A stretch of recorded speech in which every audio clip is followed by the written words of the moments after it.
One Thursday afternoon, James was sitting in a conference room in Denver, halfway through a 3-day seminar, when his phone buzzed. He glanced at the screen and saw Laura's name. "Hey, Han," he answered, stepping out into the hallway. "Everything okay?" Her voice was tense. "Not really. There's water all over the basement. One of the pipes burst, and I don't know what to do." James ran a hand through his hair.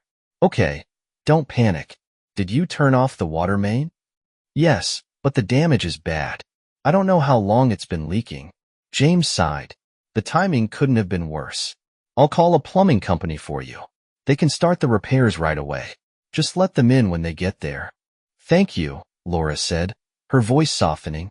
"I'm sorry to bother you while you're working." "It's fine," James replied. "We'll get it fixed. Just hang tight." James made a few calls and managed to schedule a plumber from a reputable local company to arrive within the hour. Relieved to have handled the situation, he returned to the conference, determined to focus on work. But something about Laura's tone lingered in the back of his mind. She had sounded unusually nervous, almost guilty. He chalked it up to the stress of the situation and pushed the thought aside. When James returned home 3 days later, the basement repairs were nearly finished. The plumbers had replaced the damaged pipes, and aside from some damp drywall, everything looked back to normal. Laura greeted him warmly at the door, kissing him on the cheek. "How was the trip?" she asked. "Busy," James replied, dropping his suitcase by the stairs. "Thanks for handling everything while I was gone." "It wasn't easy," Laura said with a small laugh. "But the plumbers were great. They really knew what they were doing." James noticed the slight blush on her cheeks and the way she avoided his eyes. "You okay?" he asked, raising an eyebrow. "Of course," she said quickly. "Just glad it's over." Over the next few days, James began noticing small, unsettling changes in Laura's behavior. She seemed distracted, checking her phone more often than usual and leaving the room to take calls. She was unusually attentive to her appearance, even when she wasn't going anywhere. At first, James tried to dismiss his concerns. Laura had been under a lot of stress with the plumbing disaster, and maybe she was just trying to feel more like herself again. But the nagging feeling that something was off refused to go away. One evening, as Laura was in the shower, James noticed her phone buzzing on the kitchen counter. A message popped up on the screen, and though he knew it was an invasion of privacy, his curiosity got the better of him. The message was from an unsaved number. "Can't stop thinking about you. When can I see you again?" James's heart sank. His stomach churned as he stared at the message, his mind racing. Could this be what he thought it was? He scrolled through the message thread and found several texts exchanged over the past week. Most were harmless enough, but a few made his blood boil. "You're even more beautiful than I remembered. Last time was amazing. Let's do it again soon. And finally, I'll make up an excuse to come by. Just say the word." James's hands trembled as he pieced it together. The sender must have been one of the plumbers who had come to fix the basement. While he had been hundreds of miles away, trusting Laura to handle the emergency, she had betrayed him. James put the phone back where he had found it and tried to steady his breathing. He felt like the ground had been ripped out from under him. His wife, the woman he had loved and trusted for years, had cheated on him. He didn't confront her that night. He needed time to process, to plan his next move. As Laura climbed into bed beside him, chatting casually about her day, James lay stiffly on his side, pretending to listen. Inside, his anger was building like a storm. He didn't just want answers, he wanted justice. The following day, James could barely focus on anything else. He replayed the texts over and over in his mind, trying to reconcile them with the woman he thought he knew. The evidence was clear, but he needed to hear the truth from Laura herself. That evening, as Laura prepared dinner, James sat silently at the table, watching her. She hummed softly to herself, seemingly oblivious to the tension in the air. "Laura," he said suddenly, his voice low and firm. She glanced over her shoulder. We need to talk." Her hands froze mid-chop, and she turned to face him, her smile faltering. "About what?" James gestured toward her phone, which was sitting on the counter. "I saw the texts." Her face drained of color. "What texts?" "Don't play dumb," James snapped, standing up. The ones from the plumber. I know what's been going on. Laura's eyes widened, her breath quickening. James, How could you do this to me? He interrupted, his voice rising. While I was on a business trip, working to provide for us, you were here with him? Tears welled up in Laura's eyes. It's not what you think, she stammered. Then tell me what it is, James demanded. Tell me how you justified bringing another man into our home, into our marriage. Laura collapsed into a chair, her head in her hands. I didn't plan for this to happen, she said through her sobs. James's jaw tightened. That's not an explanation. She wiped her eyes and looked up at him. I was stressed, James. The basement flooding, the repairs, the money. It was all too much. And you weren't here. So this is my fault now, he said bitterly. No. Laura cried. I'm not saying that. I felt alone. And he was kind. He listened to me when I needed someone to talk to. James clenched his fists, his anger barely contained. And then what? Talking wasn't enough, so you decided to take it further? It wasn't like that, Laura whispered, her voice trembling. It just happened. I made a mistake. A mistake?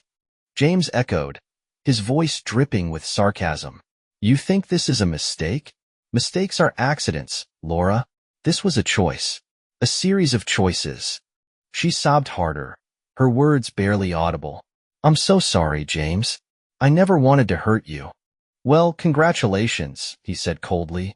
You succeeded. The days that followed were tense and silent. Laura tried to talk to James, but he refused to engage. He couldn't stand to look at her without feeling a surge of anger and betrayal. At night, he slept on the couch, the distance between them growing with each passing day. Laura's attempts at reconciliation, apologies, promises, even tears, felt hollow to him. James had always been a man of action, and he knew he couldn't stay in this limbo forever. If Laura thought she could apologize her way out of this, she was wrong. James needed more information. If he was going to confront the man who had invaded his marriage, he needed to know exactly who he was dealing with. Using the company receipt from the plumbing repairs, James tracked down the name of the man who had been assigned to their job, Nick Jensen. A quick internet search revealed that Nick was in his early 30s, single, and had a reputation for being friendly with clients. It didn't take long for James to find Nick's social media accounts. His posts were filled with pictures of himself at bars, parties, and on boats, often surrounded by women. The captions, things like living the dream and why settle for one when you can have it all, only fueled James's disgust. But what caught his attention most were the private messages. Using one of the photos Laura had sent Nick during their affair, James created a fake profile and reached out to him. Posing as another potential client, James started a conversation. Nick's responses were casual at first, but quickly turned flirtatious. It didn't take long for him to reveal just how little respect he had for the boundaries of his clients' lives. You'd be surprised how many lonely wives there are out there, Nick wrote in one message. Sometimes the job comes with perks, you know? James stared at the screen, his fury boiling over. Nick had no remorse, no shame. This wasn't just a one-time affair. It was a pattern. Like this video if you support James. Armed with everything he had learned, James began to plan his next move. He wasn't just going to confront Nick.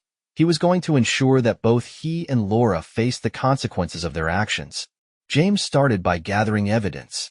He printed the messages between Laura and Nick, as well as the ones from his fake profile. He also compiled financial records showing the payment for the plumbing repairs, tying Nick directly to the situation. This wasn't just about revenge. It was about reclaiming control of his life. One evening, as Laura sat in the living room, James walked in holding a thick folder. Without a word, he dropped it onto the coffee table in front of her. "What's this?" she asked hesitantly. "Everything," James replied. "Every message, every photo, every lie." Laura's hands trembled as she opened the folder and began flipping through its contents. Her face paled as she realized just how much James knew. "I told you I was sorry," she said weakly. "What more can I do?" "You can pack your things," James said coldly, "because you're not staying here anymore." Laura looked up at him, tears streaming down her face. "James, please. I'll do anything." Just give me another chance. You had your chance, he said, and you threw it away. Laura sat frozen on the couch, staring at the folder James had thrown in front of her. The weight of her choices, and their consequences, crashed down on her like a tidal wave. She knew what she had done was unforgivable, but seeing it laid out so plainly made it impossible to deny or justify. James stood across from her, his expression cold and unyielding. You don't get to beg your way out of this, he said. Not after what you've done. Laura opened her mouth to speak, but no words came. She felt small under his piercing gaze, her guilt consuming her. The next day, James took the final step in his investigation. Armed with the folder of evidence, he decided to confront Nick Jensen directly. He had learned that Nick often hung out at a local sports bar after work, so he made his way there, determined to end this once and for all. When James walked in, it didn't take long to spot him. Nick was sitting at the bar, laughing loudly with a group of friends, a beer in hand. He exuded the same smug arrogance that James had come to despise. James approached him, his heart pounding. Nick Jensen? Nick turned, his smile fading when he saw the look on James's face. Yeah, who's asking? James Whitaker, he said, his voice calm but firm. You worked on my house a couple of weeks ago. You remember my wife, Laura? Nick's expression shifted, a flicker of recognition crossing his face. Yeah, I think so. What's this about? James leaned in closer, lowering his voice. It's about how you thought it was okay to screw around with another man's wife. Nick smirked, trying to play it cool. Look, man, I don't know what you're talking about.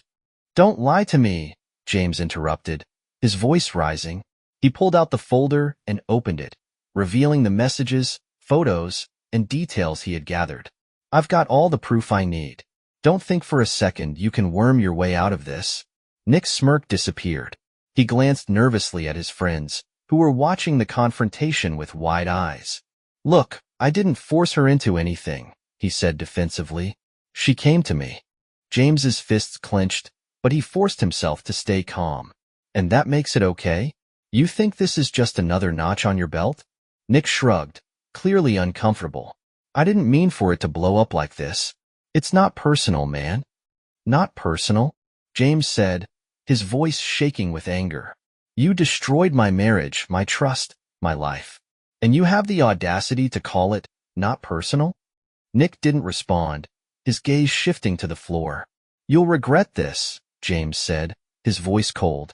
I promise you that. With that, he turned and walked out, leaving Nick to stew in his own discomfort. When James returned home, he found Laura waiting for him in the living room. She looked as though she hadn't slept, her face pale and tear-streaked. Where were you? She asked, her voice trembling. Doesn't matter, James replied curtly. Laura stood, wringing her hands. James, I know you hate me right now, and I don't blame you. But please, please don't throw everything away. We can fix this. Fix this? James laughed bitterly. How do you fix something that's already broken beyond repair? We can go to counseling, she said quickly. We can talk to someone, work through it. I'll do whatever it takes. James shook his head. You don't get it, do you? It's not just the affair, Laura. It's the lies, the disrespect, the fact that you didn't care enough about me or our marriage to stop yourself. I made a mistake, Laura said, her voice breaking. I'm human, James. Haven't you ever made a mistake? This isn't a mistake, he snapped. A mistake is forgetting to pick up milk at the store. This was a choice. A series of choices that you made, knowing full well what it would do to us. Laura sank back onto the couch, her sobs filling the room. The following week, James filed for divorce. The decision was painful but necessary. He couldn't see a path forward with Laura, not after everything that had happened. Laura was devastated when she received the papers. She tried to talk him out of it, but James refused to engage. His mind was made up. You don't get to keep me in your life after what you've done, he told her. Word of the affair began to spread through their small community. James didn't intentionally share the details, but in a town where everyone knew everyone, secrets didn't stay hidden for long. Neighbors and friends began to distance themselves from Laura, their once friendly smiles replaced with judgmental stares. At the grocery store, whispers followed her as she walked down the aisles. Laura's closest friend, Amy, confronted her one afternoon. "How could you do that to James?" she demanded. "He's one of the nicest people I know, and you just threw him away?" "I didn't mean for it to happen," Laura said weakly. "Yeah, well, meaning doesn't matter," Amy shot back. "You've destroyed your marriage. And for what? A fling with some plumber?" Amy walked away, leaving Laura standing alone, tears streaming down her face. James moved out of their home and into a small apartment across town. It wasn't much, but it was his, a fresh start. He threw himself into his work, using the long hours to distract himself from the pain. He started going to the gym again, regaining the strength and confidence he had lost. But even as he moved forward, the scars of Laura's betrayal lingered. Trusting anyone felt impossible, and the memories of what had happened played in his mind like a broken record. For both James and Laura, life was no longer what it had been. The choices they had made, one out of betrayal, the other out of a need for justice, had left their lives in ruins. The weeks following the divorce filing were a blur of paperwork, silent exchanges, and tense meetings with attorneys. For James, each signature on the dotted line was another step towards severing the ties that had once bound him to Laura. The life they had built together, the memories they had shared, it was all being systematically dismantled. Laura, meanwhile, was struggling to keep her head above water. She had always relied on James for stability, for emotional support, for the kind of quiet strength that had kept her grounded. Now, that stability was gone, and she was left to face the wreckage of her decisions alone. As word of the affair spread, Laura found herself increasingly isolated. Friends she had once considered close stopped returning her calls. Invitations to social events dried up. Even the neighbors, who had always been polite and friendly, now avoided her entirely. One afternoon, as Laura walked through the neighborhood, she overheard two women talking in hushed tones on a nearby porch. "Did you hear about Laura Whitaker?" one of them said. "Cheated on James with a plumber, of all people." "What was she thinking?" the other replied. "James is such a good man. She didn't deserve him." Laura's cheeks burned with shame. She quickened her pace, her head down, as the whispers followed her like a shadow. Nick Jensen's life was also unraveling. After James's confrontation at the bar, word of Nick's behavior began to spread among his coworkers. The messages James had collected, along with rumors of Nick's perks with clients, reached the management of the plumbing company. During a routine staff meeting, Nick was called into his manager's office.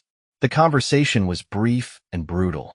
"We've received complaints about your behavior," the manager said, sliding a stack of printed messages across the desk. "This is unacceptable. We can't have someone like you representing our company." Nick tried to argue, but the evidence was irrefutable. He was fired on the spot. For someone like Nick, who thrived on his easy charm and professional connections, the loss of his job was a devastating blow. His reputation was tarnished, and finding new work in the same industry would be nearly impossible. Desperate to repair the damage she had done, Laura tried reaching out to James one final time. She called him one evening, her voice trembling as she left a voicemail. "James, it's me. I know you don't want to hear from me, but I need you to know how sorry I am. I made the biggest mistake of my life, and I'll regret it forever. Please, if there's any part of you that can forgive me, The voicemail cut off, leaving Laura in tears. James listened to the message once, his jaw tight. He didn't call her back. When the divorce was finalized, James felt a mix of relief and sadness. The end of his marriage marked the beginning of a new chapter, but it also meant closing the door on a part of his life he had once cherished deeply. He packed up the last of his belongings from the house and left the keys on the counter. As he walked out the door for the final time, he couldn't help but glance back, his heart heavy with the weight of what had been lost. Without James to rely on, Laura's life spiraled further. She struggled to keep up with the mortgage on their home and eventually had to sell it. The small apartment she moved into was a far cry from the comfortable house she had once shared with James. Her job at the local marketing firm, which had once been a source of pride, now felt like a burden. Her co-workers treated her differently, their polite smiles masking judgment. She tried to distract herself with work, but the guilt and shame weighed heavily on her. Every time she looked in the mirror, she saw the woman who had thrown away a good man for a fleeting moment of attention. James threw himself into rebuilding his life. He moved into a new apartment, started working out regularly, and began reconnecting with old friends. He even started attending a weekly support group for people recovering from betrayal, where he found comfort in the shared experiences of others. But even as he made progress, the scars of Laura's betrayal lingered. Trusting others felt impossible, and he struggled to open himself up to new relationships. Months later, James and Laura crossed paths unexpectedly at a grocery store. Laura was pushing a half-empty cart, her face pale and tired. She froze when she saw James, her eyes widening. "James," she said softly. "Laura," he replied, his tone neutral. They stood there for a moment, an awkward silence stretching between them. "You look good," she said, her voice trembling. "Thanks," James replied. "You look different." Laura let out a small, bitter laugh. "I guess that's one way to put it." There was another pause before she spoke again. "I just want you to know. I still think about you. About what I did. I'll never forgive myself for it." James nodded, his expression unreadable. "I hope you figure things out, Laura, but I've moved on." He walked away, leaving her standing alone in the aisle, tears streaming down her face. For both James and Laura, the damage was done. The choices they had made, and the consequences that followed, had left their lives irrevocably changed. The encounter at the grocery store lingered in both James and Laura's minds, though for very different reasons. For Laura, it was another reminder of how far she had fallen and how impossible it was to regain what she had lost. For James, it was a quiet affirmation of his decision to move on, though the scars of betrayal still weighed heavily on him. Despite his efforts to rebuild, James couldn't shake the bitterness that had settled in his heart. Laura's infidelity had done more than end their marriage.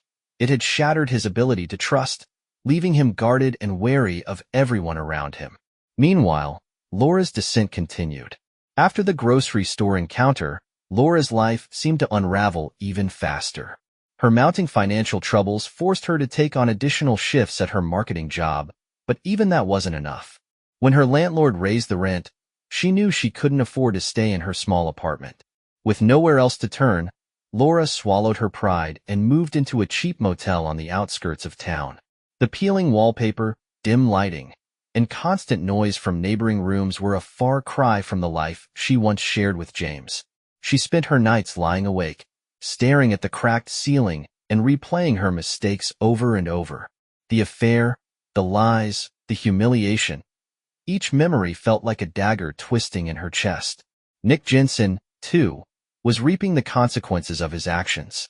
After being fired from the plumbing company, his reputation as a womanizer spread, making it nearly impossible for him to find new work.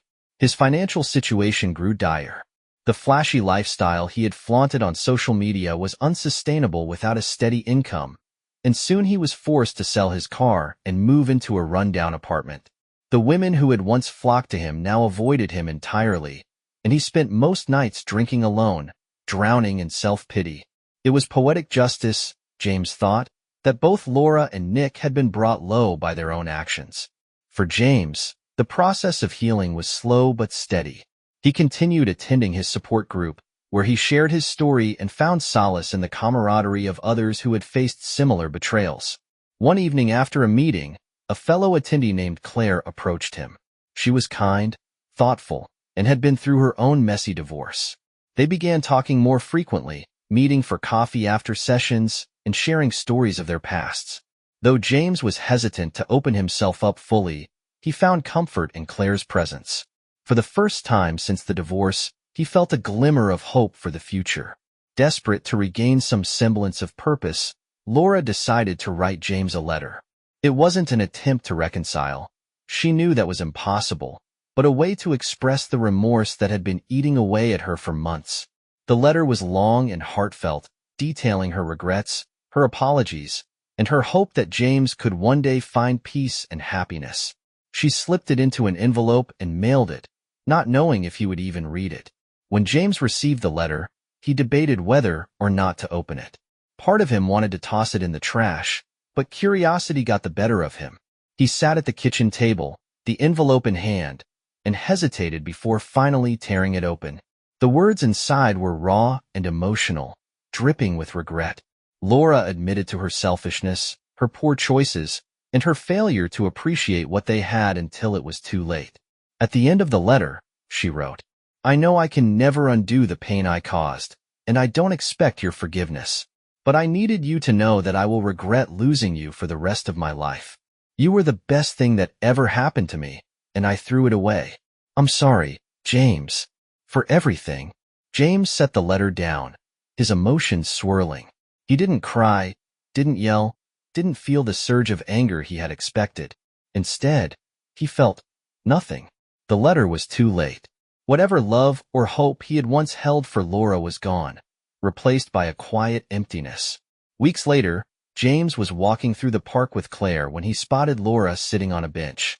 She looked thinner than before, her clothes worn, her hair unkempt. For a moment, their eyes met. Laura offered a weak smile, but James didn't stop. He walked past her without a word, focusing on the conversation he was having with Claire. Laura watched him go, tears welling in her eyes. She knew she had lost him forever. James continued to move forward, building a new life for himself one step at a time. Though the scars of Laura's betrayal remained, he found solace in the connections he was forming and the future he was beginning to envision. For Laura, life was a daily struggle. She lived paycheck to paycheck, haunted by the choices that had led her to this point.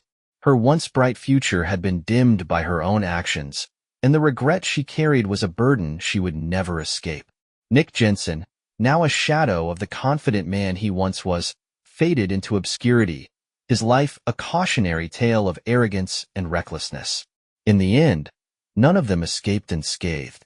The choices they made, the betrayals they inflicted, and the consequences they faced left their lives forever changed and forever broken. Thank you for listening to the story to the end. Please like, share your thoughts, and subscribe to the channel.